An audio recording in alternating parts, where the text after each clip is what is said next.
Hi, everyone. I'm Kelsey Rader. I'm the Media Relations Coordinator for the library. We're so glad that you decided to join us here tonight for Authors with Dr. Jody Berg and Farmer Lee Jones. If you enjoy the program tonight, please consider joining us for our next event, Authors with Ted Long, on May 19th at 7 p.m. The library is also offering a number of virtual book clubs. You can find full events and details by visiting toledolibrary.org and clicking on programs. I want to take time to thank our presenting sponsors, the Library Legacy Foundation, for their generous financial support.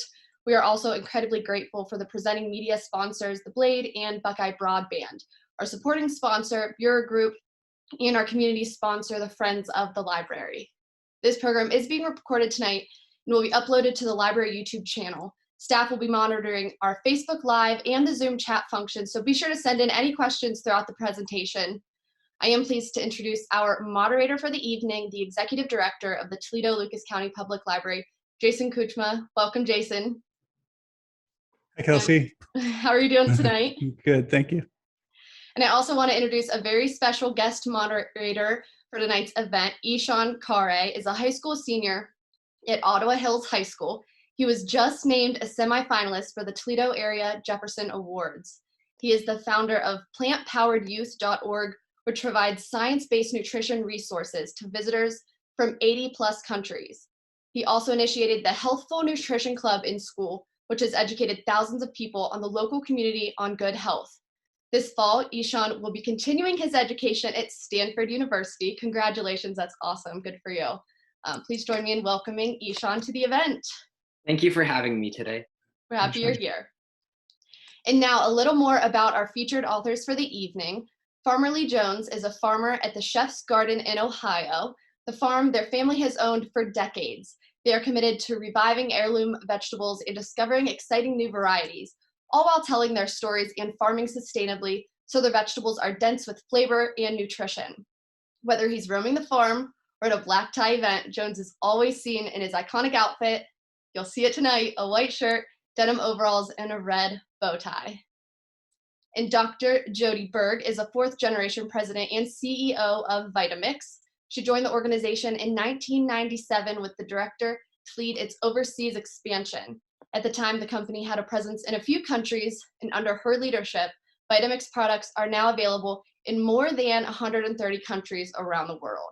She established Vitamix as a world leader in high-performance blending and led the company to an organic growth of more than 400%. Welcome, Dr. Jody Berg and Farmer Lee Jones. Hi, everybody. I love it.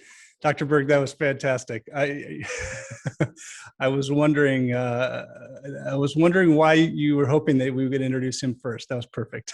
So good. It's great to see you. It's great to see you both, and nice to meet you virtually. As we heard, we've got our guest with us, Ishan Kare. He knows way more about all of this Whole Foods work than I do, and I wanted to bring an expert with me to have a conversation with us. So I'm looking forward to talking with you both and learning a little bit more. We can just jump right in. We'll talk for a little bit, but before I even jump in, I do have to let folks know that for folks that are watching on Facebook, we will be drawing randomly from the comments and questions in the Facebook page a random winner of a Vitamix, and unfortunately, Ishan, neither of us are eligible to win it. But I was just telling my wife that we need to buy one immediately, because after reading through the cookbook, I can't believe we have not had one yet. So I need to join the Vitamix family one of these days, and hopefully sooner than later. Absolutely. So let's go. Where do we find you today, Dr. Berg? I am at the Ruth Barnard Culinary Center, and that's named after my grandmother. I'm in the Vitamix headquarters here in Cleveland, Ohio. Excellent. And how about you, Farmer Lee? Where do we find you? I'm at the our Research and Development Center at the Chef's Garden. Excellent. Excellent. And I think, Ishan, you and I both need to step up our Zoom games a little bit, because both of them are outshining us quite a bit. They have the backgrounds going for them. Yeah, for sure. Well, let's start with you, Dr. Berg. I know plenty of folks are Vitamix enthusiasts, devotees, but for the folks that are uninitiated, can you talk to us a little bit about the family history and what, we're celebrating 100 years. It's remarkable, and I don't expect you to start from the beginning, but we'd love to get some highlights. Absolutely. Well, I will start at the beginning, but I won't take 100 years to get to where we are today. How's that? So 100 years ago, if you think about what was happening in our world, if you go a few more years back, it was 1918, and my great-grandmother passed away from the Spanish flu. So how is that for coming around again, right? Well, shortly after that, just a few years, there was a depression, which was the precursor of the Great Depression. Now you take the Spanish flu, which was truly a pandemic, and then you take the depression, and people were very, very focused on what can I do to make a difference in how I feel and to protect myself from all these things that might be happening. And during the Depression, my grandfather, great-grandfather, who was now raising his two sons on his own, he had to figure out how to reinvent himself. So he said, how can I help people eat healthier? What can I do? What product can I sell? And he started selling a can opener. And we didn't have blenders 100 years ago, but the canned goods were coming on the market, and the canned goods were primarily produce. And the way people were opening their cans of produce, I know it's hard to believe, but they were cutting it open with a knife. And with that, you were contaminating the ingredients, but also a lot of people were getting hurt. So he brought this can opener to the market, and he ended up being incredibly successful selling it. But his passion about whole food health and this concept of bringing a product where the value of that product far exceeds the price. Back then, the can opener was 25 cents, which was a lot during the Depression and the Great Depression. But for people that could protect their health and eat healthy, the value far exceeded that. So those two principles we've just carried through all of the generations and the decades. And then it was in the 1930s that somebody introduced the concept of a blender. It wasn't us. But when my grandfather saw it, they just went, oh my gosh, this is the fountain of youth. This is the tool that we've been looking for to really help people be able to embrace the consumption of all those fantastic vegetables that Farmer Lee is going to talk about in a little bit. And everyone should have one of these in their home. So we brought the Vitamix, or we brought a blender, I should say, into our product line at that time. And then in 1949 was the TV was coming out, and we're kind of recognized as well for being high performance blending people, and the innovation that takes place in that space, but also for creating the very first infomercial that was ever done. My grandfather, how the story goes, my grandfather was talking to his dad, you gotta take your demonstration and you have to put it on this newfangled thing that everyone's putting in their living room. And he pushed back and said, no, son, nobody's going to want this box in the living room. It's going to destroy the fibers of the family. This is a fad, right? Well, we know how that story ends. But he eventually did go to a downtown studio in Cleveland and did his demonstration live. And apparently he was doing it live, cities all over the US, including New York City. So I kind of think we started Saturday Night Live. Yeah. Don't get credit for that, but we do get credit for creating the first infomercial. Then in 1950, he decided to actually record it. So we have my great-grandfather, the founder of our company, who started this company 100 years ago. We have him on video talking about the value of health and wellness. And he says, if you have your health, you have wealth, and you're one of the what do you say, one of the richest people on the planet, right? That still holds true today, more so than ever. And that's what Farmer Lee is going to talk about, is what he's discovering today about those very fruits and vegetables that my great-grandfather was talking about, and how, depending on how you grow them, what you can actually do to infuse even more nutrients into the vegetables. So that's why Farmer Lee and Vitamix, we've just been partners in this space of how do we help make the world a healthier place between the food that you eat and how you prepare it and enjoy it. So it was just sort of natural that Farmer Lee would write the introduction to your book, of course. Absolutely. The 100th anniversary. I want to make sure that I invite Ishan. You can jump in anytime you like. Right. So I guess we've heard the origin story of Vitamix and how that came about. Now I think it would be appropriate time to also see how Farmer Jones and your farming practices and origin story, so to speak, if we could hear more about that. Well, first of all, congratulations, Ishan, on all your success, and want to extend an invitation for you to come out and visit us. Really exciting work. And Jody, I have to say, you look way better in a white shirt and overalls than I ever could. So, wow, thank you. I've been to the facilities there, and it is amazing. And, it's such rare stratosphere. I mean, I think of Coca-Cola or some of the, I mean, who makes it 100 years? And you guys did. And it's just unprecedented. You're in a rare stratosphere, and there's a reason, because it's been a quality product for so long. And when you talked about your grandfather's promotion, and, when we think of Hippocrates as let food be thy medicine and medicine be thy food. And, and here we are, those words that your grandfather said, or Hippocrates said, they've never been more true.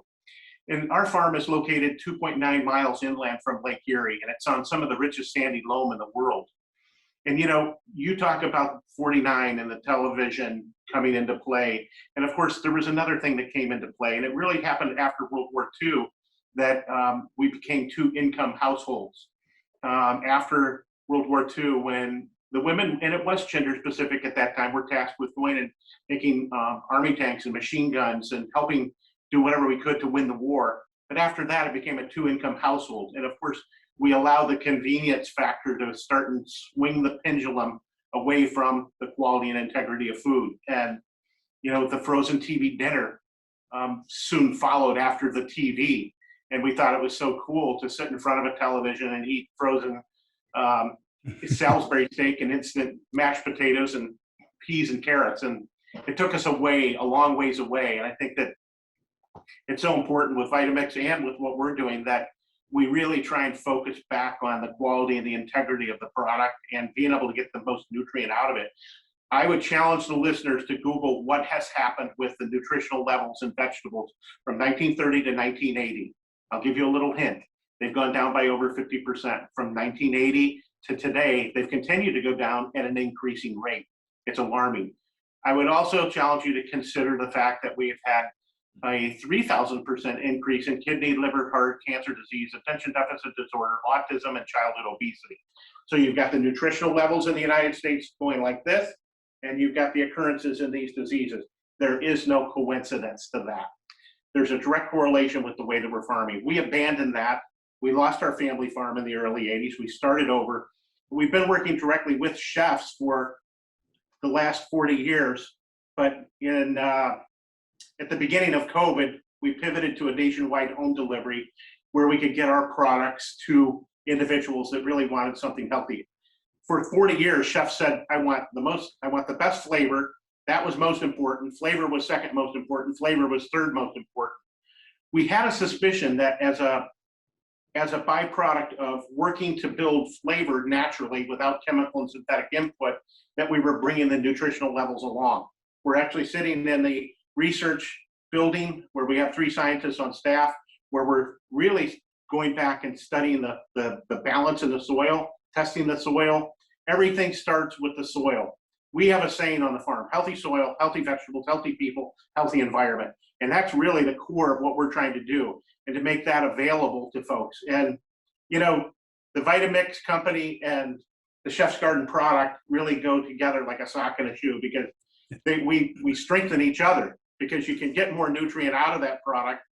We believe that when you cook it, you lose 50% of the nutritional value. Anything we can do to eat it raw, and eat the rainbow. Color is health. But we've really found that, we, just like people think about going out and harvesting vitamin D, we jokingly say that I'm going to get some sunshine, we're going to get some vitamin D. Well, you can there's more truth to that than we think about. Different types of plants will harvest different types of energy from the sun. So we find out what the deficiencies are in the soil. Based on the deficiencies in the soil, then we're planting crop specific: clover, alfalfa, buckwheat, rye, vetch. We have a 15 species cover crop planting that we're planting, harvesting the sun's energy. And then when we plant the vegetables we want to consume, it picks that back up.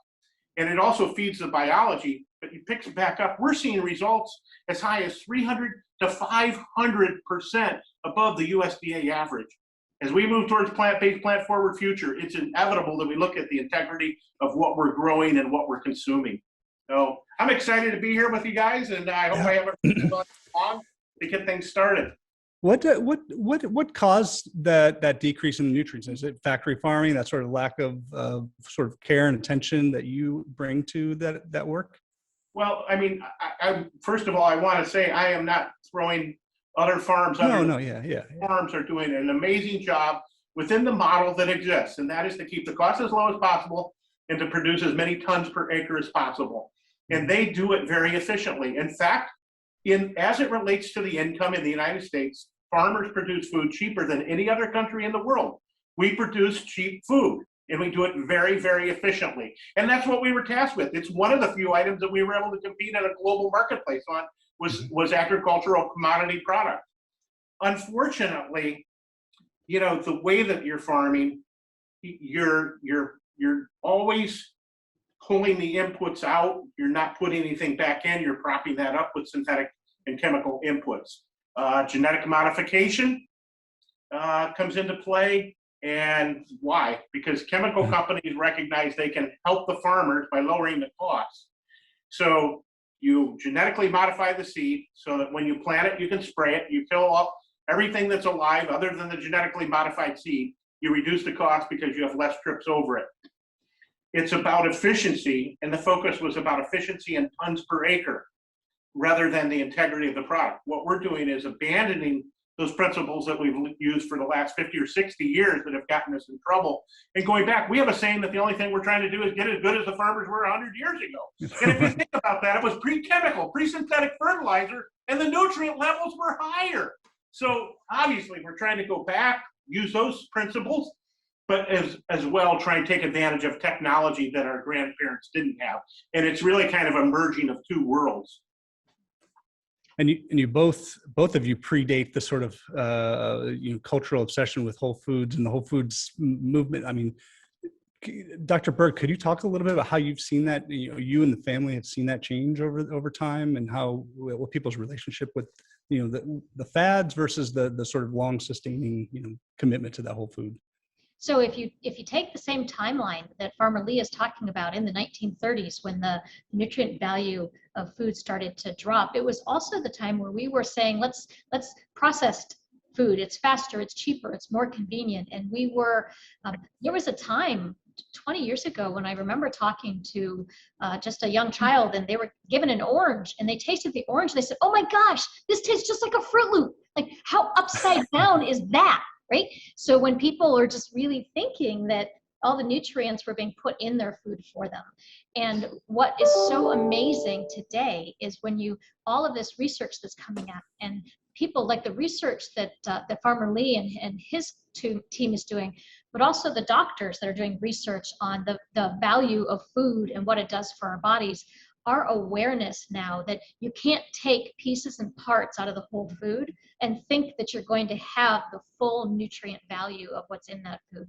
So when you think about this convergence that's happening, you have farmers like Farmer Lee who are understanding how to put the nutrients back into a food. And then you take a product like Vitamix that we're breaking that food down to the molecular level to make sure that you can get the whole food and as much of that nutritional value from the food that you're eating.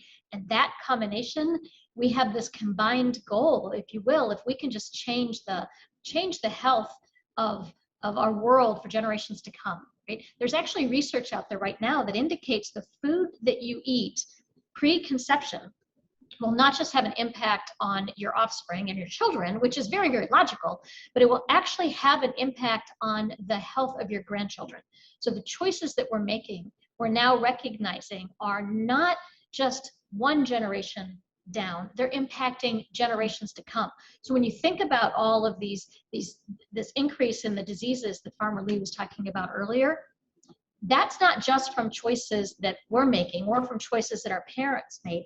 It's from the choices that they were making in the 30s and the 40s and the 50s and going down from generation to generation. So it's going to take us a little bit, and the choices that we make today in how we eat is going to have an impact. The other thing that's really happening with food trends is there's so many people that get it now that with the recipes that you have in Farmer Lee's book, with the recipes that we've pulled in the Vitamix book, you go online, there's so many amazing recipes to be able to not only capture those flavors and foods that we have an emotional connection to, but actually enhance them in a way that we can just rethink how we enjoy and our love fest with food, if you will, because that's not going away, right? I mean, we love to eat and we love our food. So this is a way of being able to have the best of both worlds. For sure. Obviously, you talked a lot about preserving the nutritional value of the foods in their whole food form. So would you be able to elaborate a bit in how, say you start with your raw fruits or raw vegetables, how the process of going through to a final recipe with the Vitamix, how are all those nutrients preserved during that process? Well, one of the most important ways is not so much preservation, but the fact that you're actually going to get the nutrients. So there's one thing to sit and eat whole foods, and trust me, the luxury of being able to enjoy the vegetables that come from Farmer Lee's garden. The flavor is unbelievable, right? So the joy of biting into a vegetable that you wouldn't normally just sit there and eat is just crazy. And I hope you'll talk about that in a few moments. So it's the opportunity to use that entire part of that food. Like there's certain, for instance, carrots, we often don't eat the tops of the carrots, but there's tons of nutrients in the tops of that carrot. When you're using a Vitamix, the way it's designed to truly bring down food and break it open at the molecular level, you can put the greens of your carrot right into your smoothie. You'll never know they're there as far as a taste and a texture on your mouth, but your little cells in your body are doing a happy dance because they're just getting this infusion of a ton of nutrients that we wouldn't normally eat. Like if you get whole and organic strawberries where you can trust the soil, you can trust that there's not chemicals on them, you can have the greens of the strawberry and put those in your smoothies. The other thing that we put in there is you take a pineapple. And oftentimes we're going to take all that hard, crusty part of a pineapple and just take it right off right before we eat it. Well, that is loaded with nutrients. And the other one is, oh my gosh, even grapes, the stems of grapes. Where do you think the grapes are getting their nutrients from? The stems. By the time we get them at the store, they're often kind of hard and stringy, and there isn't any nutrients left. But if you can get your produce as close to the actual source as possible, where it's still fresh and it's still loaded with all of those nutrients, then you're gonna be able to put it into whether it's smoothies or soups or sauces or purees or anything that you're gonna be able to make in the Vitamix and get all those nutrients. It's compelling to me because you throw away half the pineapple when you cut it at home and you cut it up for the kids, and it's so frustrating. And not only just from a nutrients standpoint, but just sheer waste. And you nodded to Farmer Lee and sort of that taste and how incredible things taste when they're that close to the source. Farmer Lee, I'm curious. You mentioned that you had started working with a master chef who sort of helped rethink how you look at vegetables and produce. How do you maintain that freshness if you're shipping around the country, and what does that look like? How does it taste to folks on the other end? And what's that process look like? I just have to say, Jody, I mean, I haven't heard some of the stories and the ways that you're telling about this, but it's uncanny how our stories are so similar, because I always talk about, we peel a beet, we peel a carrot, we peel a potato, we peel an apple. We peel these things and we throw the most nutritious part of it away. And to hear you say that, I'm sitting here nodding. I'm like, yes, it's exactly right. Chef Jamie Simpson works with us here at the farm. He is the chef liaison at the Culinary Vegetable Institute. He came to us from Charleston, South Carolina, and has been with us going on now 10 years, but he curated all of the recipes in the book. And, we're talking about nutrition, and we're talking about the potential that we have to be able to rebuild soil and to be able to capture the best nutrition out of it by getting the absorption, by breaking that down. But the other part of it is, and unless you've been living under a rock for the last couple of years, we understand and we get that there's food waste in America, a 40% food waste. We've all seen the commercial. I think, quite frankly, it's very conservative. I think that it's much broader than that. And it's so unconscionable to think that we have 40% food waste in America, yet we have people that are hungry in America. And so, it's really, if you look at European countries that are so much older than ours, that at some point during their survival, they've learned to use every part of an animal. They use the gelatin of the animal. They use the bone marrow. They use everything but the squeal, if you will. And they totally utilize that, and as well celebrate that animal's life by utilizing 100% of it. You know, if we think about the majestic nature of a Brussels sprout that grows to 3.5 to 4 feet tall, it's a beautiful plant. And you have this gorgeous canopy of leaves that come down over to protect the Brussels sprout from being sunburned. And then we go in and all we do is pick the Brussels sprout off. But if you think about all the energy, all the resources, all the love, all the nurturing that's gone into producing this majestic plant, and then just to go in and pick the Brussels sprout, and the whole rest of that, all that energy's been wasted. What we've learned from chefs over the last 40 years is that at every single stage of a plant's life, it offers something unique to the plate. I would challenge the listeners on here, if they were blindfolded, to be able to tell the difference between a Brussels sprout leaf and a collard green. They're all in the cruciferous family: broccoli, cauliflower, Brussels sprouts, cabbage, collard greens, all the same family, cruciferous. You can't tell the difference. So Chef Jamie presents plants in different forms than we've considered before. Using that the Brussels sprout leaf, you can actually take the stalk, peel the tough leather off of it, and there's a vegetable marrow to it. And I can think of no greater way to be able to celebrate that plant's life, use it in its entirety, and reduce the waste. And I think that the other thing that we can do is to reconnect with producers of food. You know, we lost our way when we talk about going back to the 50s when it became about convenience. We started adding the preservatives, and we allowed a disconnect to happen. And reconnecting with where the food's coming from, how it's being grown, who's growing it, and really reconnecting and understanding the ebbs and the flows of seasonality, but also looking at that plant in different ways. And the book, I think, is really about inspiring us not to be intimidated by those vegetables we've walked by because mom never cooked them, and you don't really know about the celery root or the salsify or the black radish or the watermelon radish. Hopefully it inspires you to be able to look at those vegetables in a different way, but also look at the plant in a different way than we've ever considered and reduce the waste. So that's really a hot button for us too.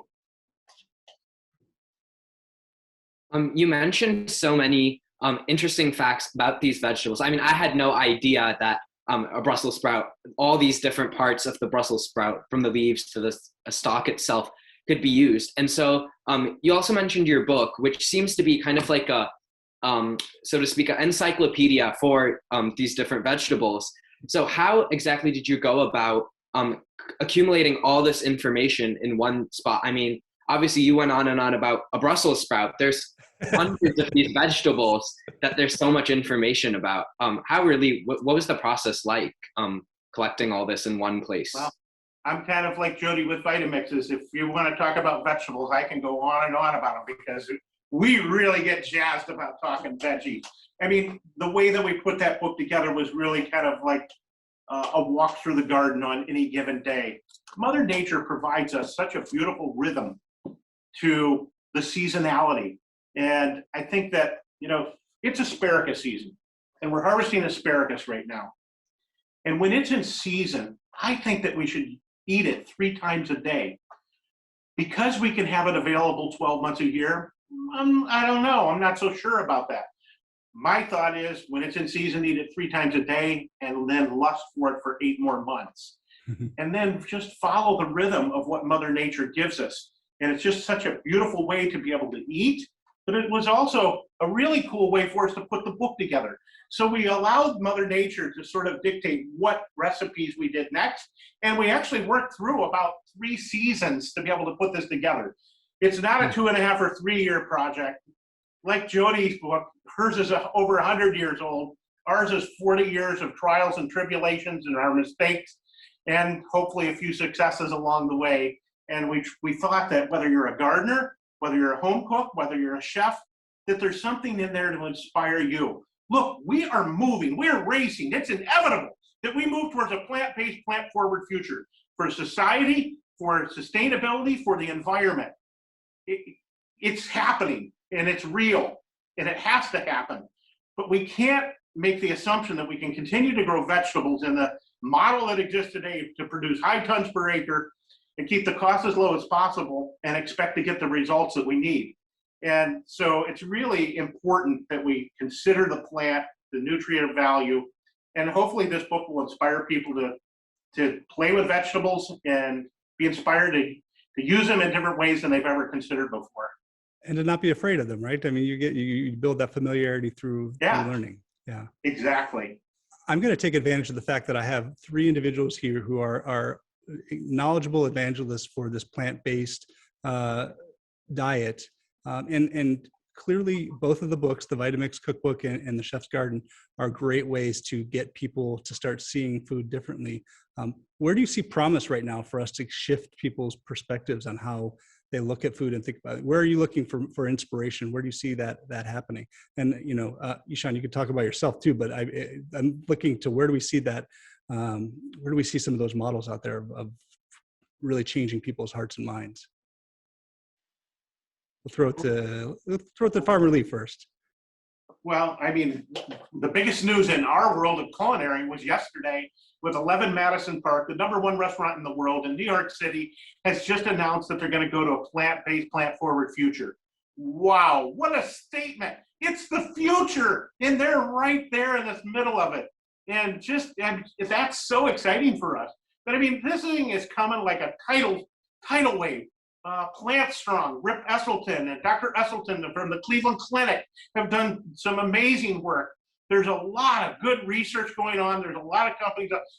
This food doesn't look, it's not about accepting less or having to eat food that's not as good. If we get creative and we look at the ingredients that are available, it could be better. My brother and I are both big guys, and we went 6 weeks on the Plant Strong. It's not supposed to be called a diet, on the lifestyle. Mm-hmm. And blood sugar went down, blood pressure went down, weight went down, inflammation went down. It works. I would far rather do this than pay a doctor. And, you know, I think that's really where we're at.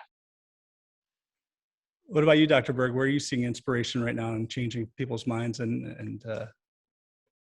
Well, I think the biggest inspiration is when people actually see results, similar to what Farmer Lee was saying. Mm-hmm. And it's not about giving up something.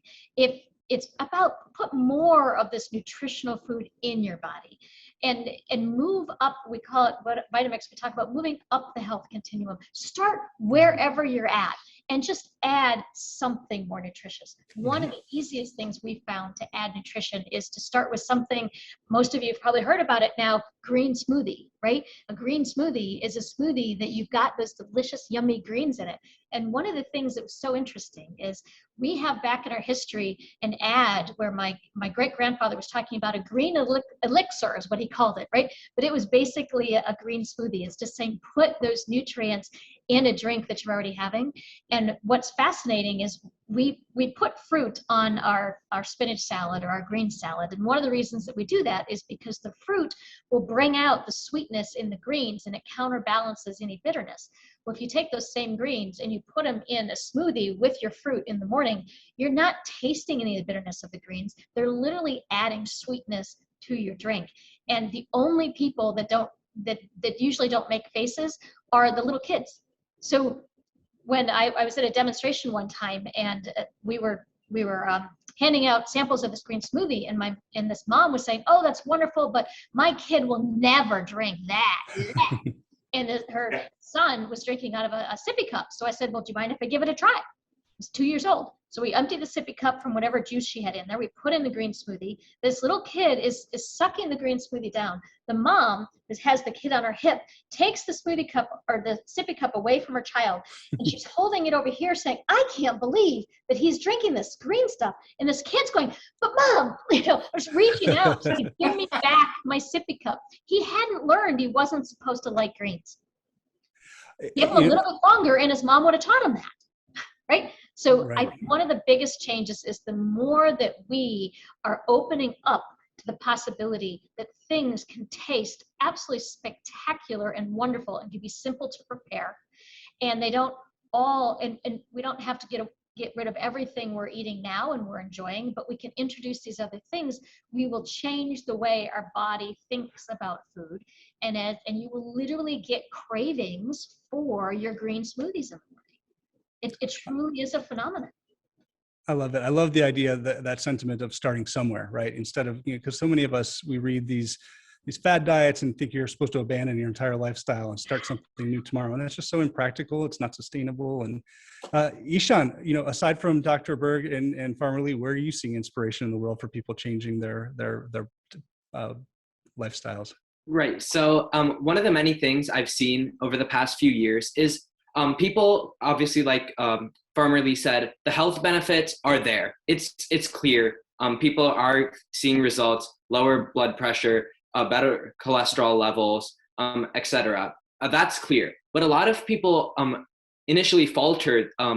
There's two things that can happen. Some people begin, go completely plant-based, give it a try, and really they're not able to jump from whatever their previous eating habits were to going completely plant-based overnight. Mm-hmm. And that's okay. And so actually on my website, I've given some tips or guidelines, different strategies to tackle this problem. And so to sum it up really quick, what I've seen is it helps to start somewhere. So either with adding a smoothie in the morning, adding a little bit of extra vegetables every day. And so you set a little goal for yourself. Like every Monday I will add, say you're not eating any fruits in the first place. So I'll add 1 fruit and 1 vegetable. And automatically you're making a healthy, conscious decision that you can sustain over a longer period of time. So you begin with 1 day a week. This continues for a month or so until you grow familiar. And then you can move on and add in more of these plant-based recipes, as obviously in the cookbooks, the Vitamix cookbook and the vegetable cookbook. So I would say that's the direction to go, is just exploring new recipes and starting by making a small change, and that builds up over time. I love that. Since you mentioned the Vitamix cookbook, Dr. Berg, can you talk a little bit about how that book was put together? It's not the first Vitamix cookbook, correct? I mean, is it the 100th anniversary? This is the 100th anniversary one. Now, right. We've been making cookbooks back. The first cookbook, I have it. It's a little orange cookbook my great-grandfather worked with my grandmother in making, right? So we've been creating cookbooks for decades, for generations. But this particular one is special because as we thought about how do you celebrate 100 years of just a passion for food and a love for food. And the other thing about being around for 100 years is we have the Vitamix family, but the Vitamix family extends all over the world. It's people that just have used our product, fallen in love with our product, are changing their lives and being successful by using it. They've fallen in love with their brand. We've fallen in love with them. And so our thinking was, how could we bring this whole community together in celebration? And so we didn't want to make it just about the Vitamix as a company history. We wanted to make it about the Vitamix community over the past 100 years. So this recipe book, we sent out through social media. Oh, I love social media, right? We were able to send out to people and say, hey, tell us your favorite Vitamix recipes. Tell us what you use your Vitamix for. And we had so many submittals that we probably could have made 3 or 4 recipe books. Maybe we will someday. But we had to decide for this one, pick a certain number. So from all of these recipes, we pulled them all together. We selected which categories we thought made sense. Then we selected recipes within those categories. And some are from our employees, from our customers, some are from my grandmother, and some are older, some are from people who have had their Vitamix for 30, 40, 50, 60 years. Some are from new Vitamix owners, some are from the United States, some are from outside the US. And we just really wanted to make this just this really big celebration of all the amazing people around the world that have made Vitamix family special and are helping us really spread the gift of health for generations, as I mentioned, generations to come. Really, that's where this came from. It's compelling. It's pretty irresistible, which is why I was saying at the top of our conversation that I'm woefully late to the game in getting my Vitamix. So I'll rectify that soon. Ishan, what are you thinking about? Right. So I was reading earlier a little bit about Farmerly and his relationship with the Culinary Vegetable Institute. So really, how did that come about? How are you involved? And Is there any possibility we could stop by and visit in the future sometime? Is it open for visits? Seems like a wonderful place to be. Well, my father actually came up with the idea. We felt like the symbiotic relationship of chef and farmer working together and understanding the needs was something that was really valuable. And so we built our family built the Culinary Vegetable Institute, along with the help of some mentors of mine within the industry, Thomas Keller, Charlie Trotter, Danielle Ballou, Alain Ducasse, Jean-Georges von Richten. And we built a facility where normally we would have about 600 visiting chefs a year that could come in and do menu development and R&D and be able to play and experiment with food. We have since opened it up and made it available for individuals, or if we want to call them foodies or food disciples, to be able to come and have different interactive experiences. Unfortunately, in the last year, we've not done any of those public events. We actually pivoted to a Airbnb, so individuals that want a good, safe place that's food-based or food-related can come there and stay overnight. And we did that as a move, and it's been well received. We're doing some private events at the Culinary Vegetable Institute. We're in hopes that as the pandemic moves to our rearview mirror, that we'll be able to start and open that back up to the public for different venues, and we book different events there. But its main inspiration was really for us to have a symbiotic relationship. We believe that, you know, the best way to reduce food waste is to have a relationship with the producers and the users of food, and to understand each other's needs and to be able to help each other. It's a symbiotic relationship between chef and farmer, but it's also a symbiotic relationship between farmer and the end user. So that's really what the inspiration behind it was. It's about 3 miles from the Chef's Garden. You know, we talked, and I have to kind of circle back because you guys say all these exciting things, and it's like, yeah, and we talked about the bitterness of vegetables. I think one of the things that we allude to in the book is a lot of things don't have to be bitter if they're grown right or they're harvested at the right stage. I actually have here with me, this is spinach, and I wish that I wish you could pick up, this has got crunch and body and texture, but it's actually ice spinach. And it's ice spinach because it's the same concept as iced wine. When they harvest grapes for iced wine, it's at a level that the grape is frozen because the sugar levels are the highest. This spinach has been frozen and thawed over 60 times. It was planted last October. It froze and thawed and froze and thawed, and all the time bringing the sugar levels up, even all the way down into the stem.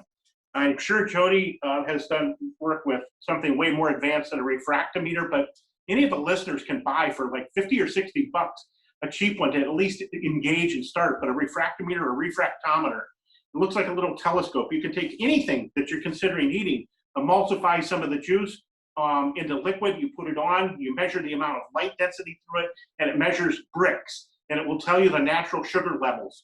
And so eating a Brussels sprout before it's had a frost on it, it's bitter, but we won't harvest a Brussels sprout until after frost. So we allude to those tips and secrets in there. This spinach is actually testing as sweet as a red delicious apple. So eating products at the right time, and so the tips are there in the garden, or just knowing when to look for them at the farmer's market.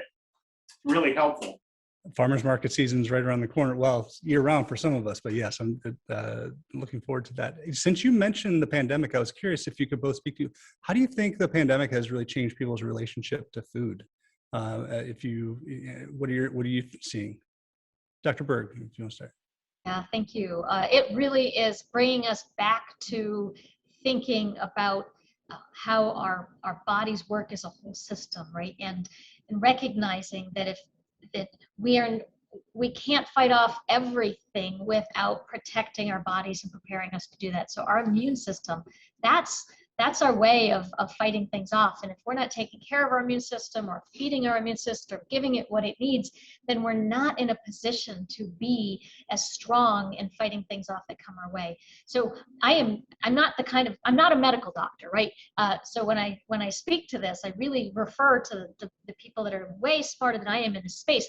But I do know that our immune system is right on the outside of our small intestines. And our small intestines is where all of our nutrients and food is being processed. And there's so many autoimmune diseases out there right now. Well, one of the causes for autoimmune diseases is something called a leaky gut. And a leaky gut happens because our body is reacting to something, and it compromises that very fine line of cell walls between our intestines and our immune system. And as soon as that leaks, now everything that's going through your immune system is through your intestines is interacting with your immune system. And now your immune system just starts saying, whoa, I'm going to attack. This is happening. And it really wreaks havoc on our body, right? So you've heard compromised immune systems. Something like the pandemic happens and people realize, I need that immune system to be stronger than ever. And it's about time I started doing something to take care of it versus I'm going to do it later. I'm going to change the way I eat later.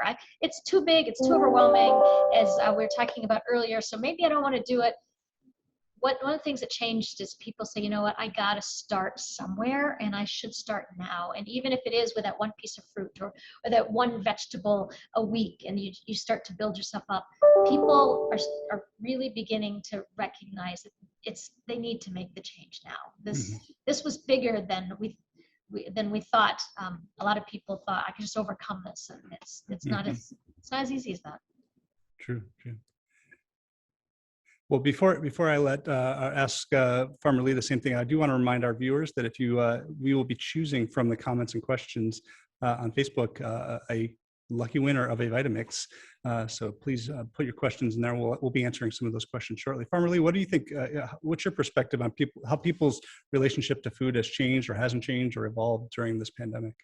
Well, I just have to go back. I mean, what Dr. Berg was talking about there with the leaky gut is, I mean, we're doing some studying on that too. You are spot on that. The listeners, please take some time and do a little deep diving on this that Dr. Berg is talking about here.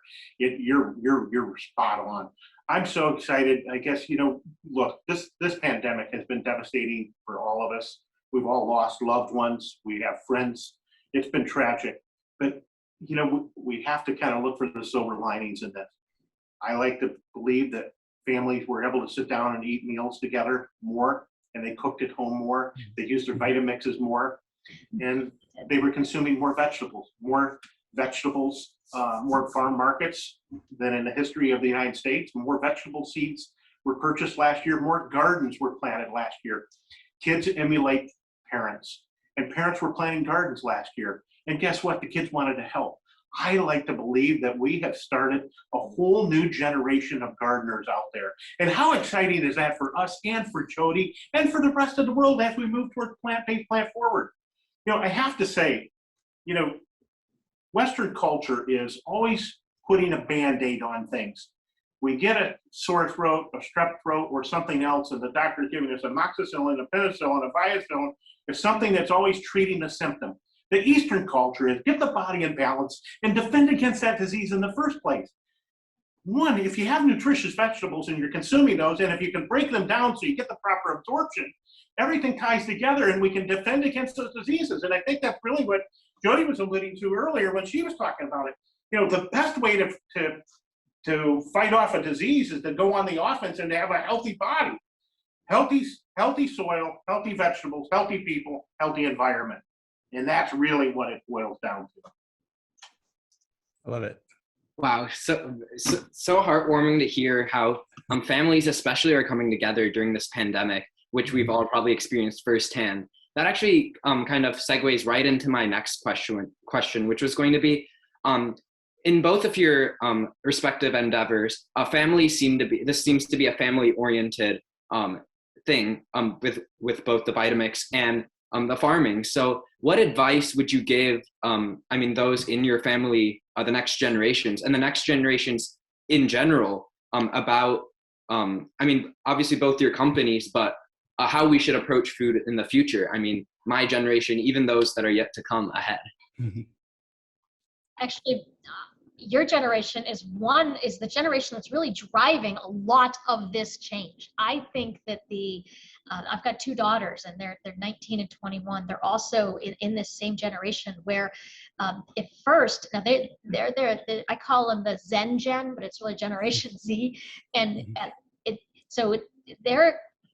we characterize them, right? And one of the ways that they're characterized is this generation thinks only of themselves. Well, I don't think that's true. I think this generation thinks about what's the right thing to do, and then cares enough about themselves, as each person should care about themselves, to do something about it. So a lot of this change of people's understanding of food, willing to try new things, willing to explore, willing to take ownership of it. It's your generation. You guys are making the change. It's the people like Farmer Lee and I that are like, yes, okay, let's help. Let's do this. What else can we do to set you guys up for success? I don't know. What do you think, Farmer Lee? I couldn't agree more. I don't know how it could be said any better. I'm so excited about the next generation. Is that Generation Y? What are you? Generation Z, I believe, is the next one. Okay, all right. Zen Gen. Exciting. Yeah. And, I think that everything seems to go full cycle. And here we are. We're right back at let food be thy medicine and medicine be thy food. And, I agree totally with Dr. Berg, and I don't know how I could say it any better. I'm going to yield to, knocking it out of the park. So Ishan is that promising generation, and I'm a Gen Xer who is listening to all the things that I need to do to change my diet, because you turn after late 40s, everything starts to fall apart, and I can certainly counter that a little bit, maybe with some lifestyle changes. Absolutely can counter that a lot. The food that you put in the body, the whole aging cycle has so much to do with our choices around food, our choices around environment, and our choices around stress. So there's so much that you can do to preserve that.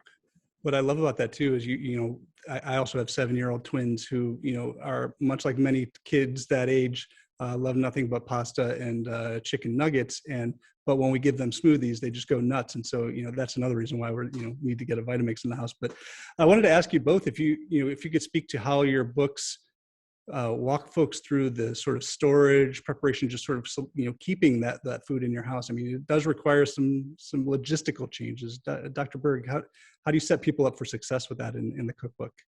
Actually, what I'm going to do is I'm going to defer to Farmer Lee first, because okay. The process of making sure that you have the right vegetables at the right stage so that you can keep them in your home, and then I'll talk about how to use them when you get to a point where you realize you haven't eaten them and it's time. So I'm going to defer to you. Perfect. Farmer Lee. Thank you. Well, Dr. Berg, you're absolutely right. The right vegetables. And I think that there's an assumption that people think that a carrot is a carrot is a carrot is a carrot, and it's simply not true. And the carrots that we see in the store in the little plastic bags that are rounded on both ends that look like a little baby carrot, there's nothing there. And that's actually a shaved down carrot. The way they're grown, the way they're handled, the way they're post-harvest handled is so critical. If you think about vegetables, they're about 93% water. Dehydration is your enemy. If you put that in the refrigerator and it's exposed, and you got the fans running in the fridge and you got the cool temperature, it's going to dehydrate.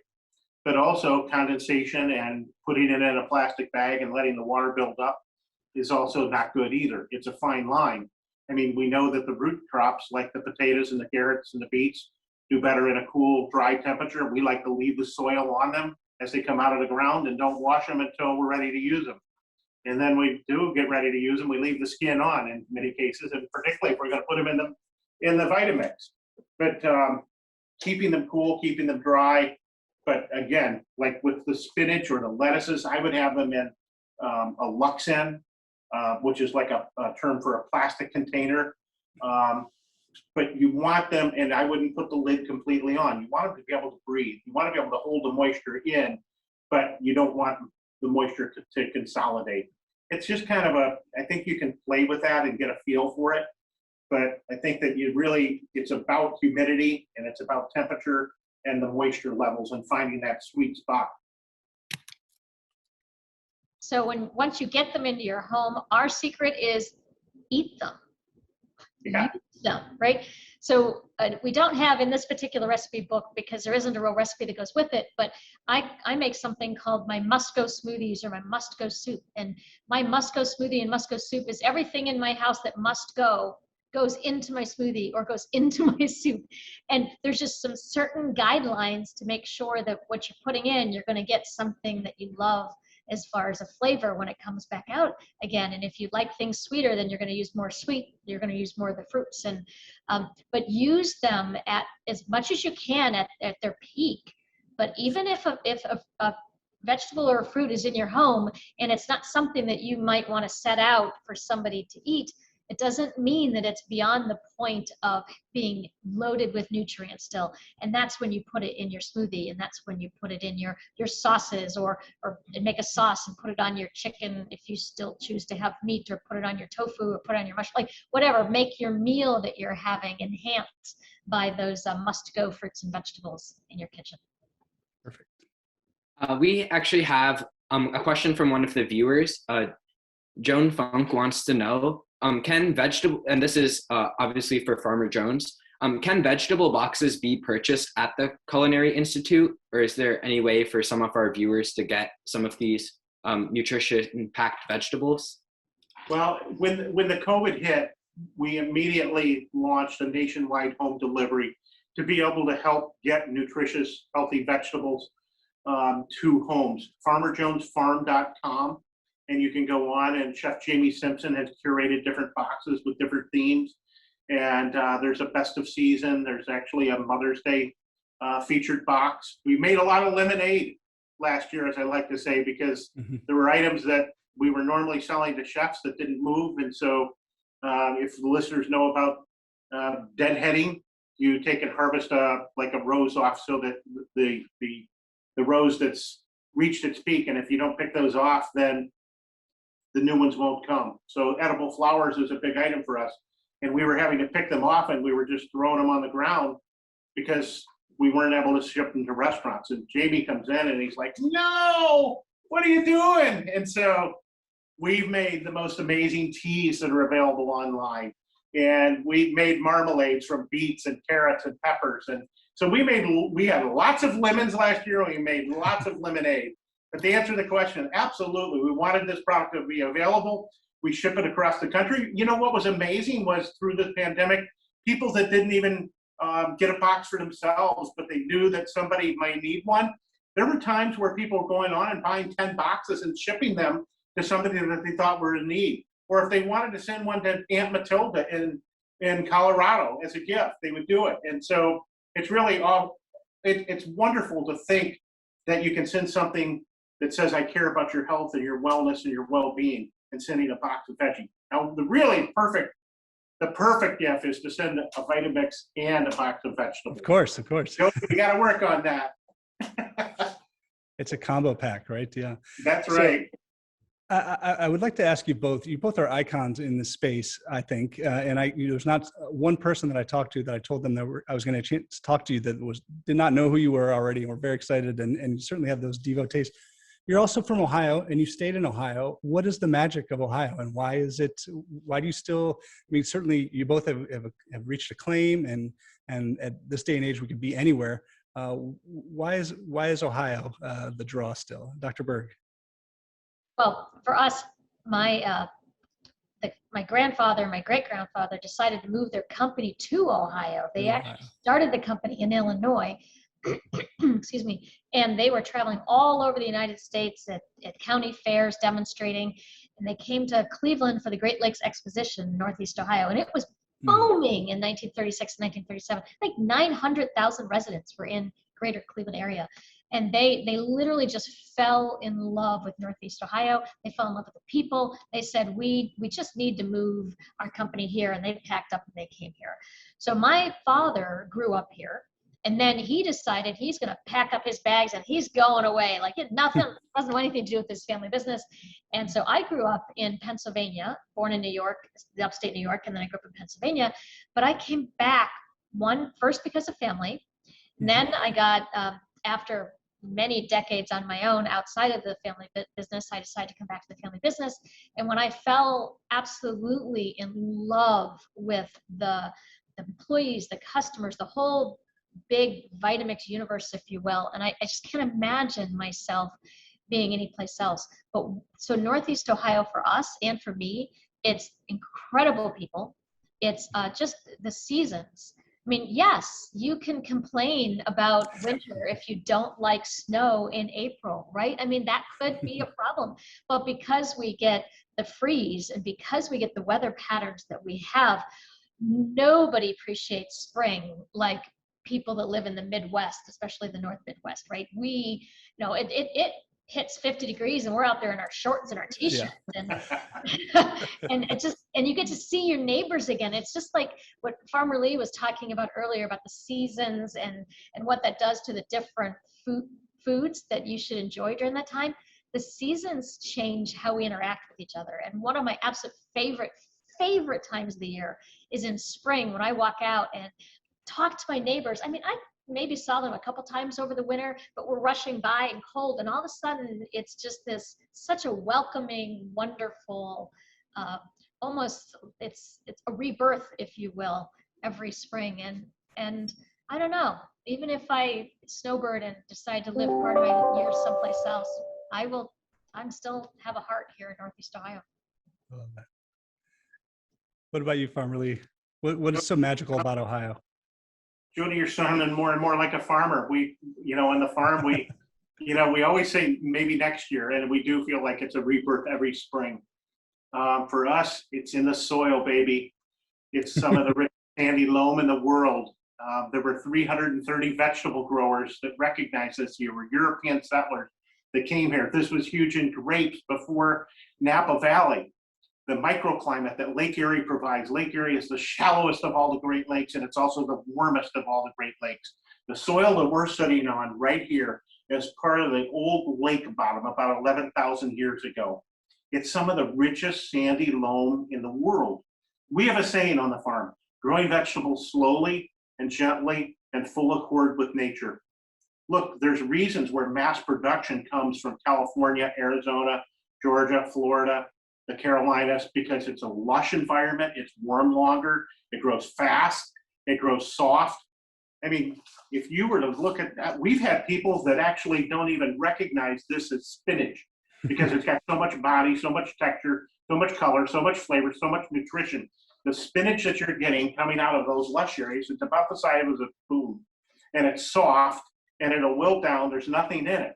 It grows fast and lush, so they can produce a lot of tons per acre. This stuff takes us almost twice as long to grow.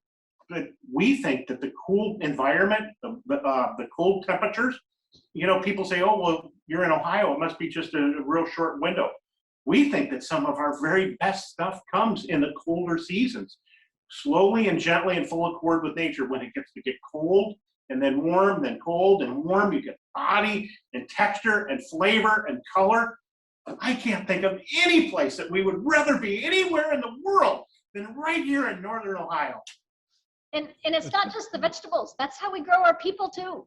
Yeah, yeah. We got texture and character, and we can overcome just about anything.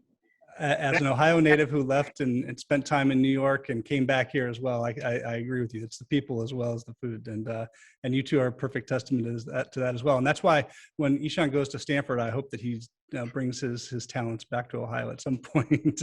And take some overalls with you when you go. Right? Yeah. You would look handsome in overalls and a white shirt and a red bow tie. There you go.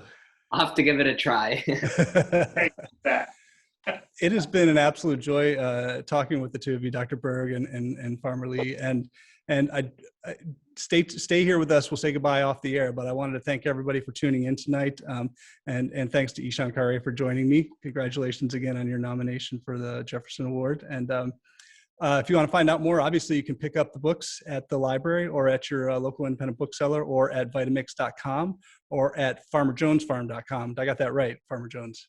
Yes, and Instagram, Farmer Lee Jones, if you want to follow us and keep us posted on what you're doing.